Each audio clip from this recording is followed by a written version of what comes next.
کبولہ شریف میں مشترکہ کھلی کچہری کا انعقاد۔ حکومت پنجاب کے وزیر اور inspector general of police Punjab Shoaib Dastgir کی ہدایت پر ڈی پی او صاحبزادہ بلال عمر اور ڈپٹی کمشنر احمد کمال مان نے عوامی رابطے کو فروغ دینے اور شہریوں کو انصاف کی فراہمی کو یقینی بنانے کے لیے کبولہ شریف میں کھلی کچہری منعقد کی،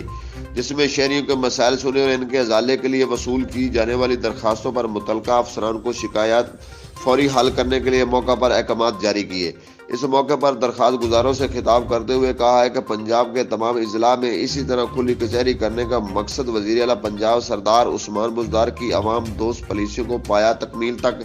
پہنچانا ہے۔ کھلی کچہری کا مقصد شہریوں کی سرکاری افسران تک رسائی کو آسان بنانا ہے، ان کے مسائل کو بر وقت حل کرنا، اور اس موقع پر ضلع پاکپتن اور تحصیل آہروالہ کے تمام محکموں کے افسران موجود تھے۔ کیمرامین ٹیم کے ساتھ رہے ممتاز احمد، کمپین نیوز آہروالہ۔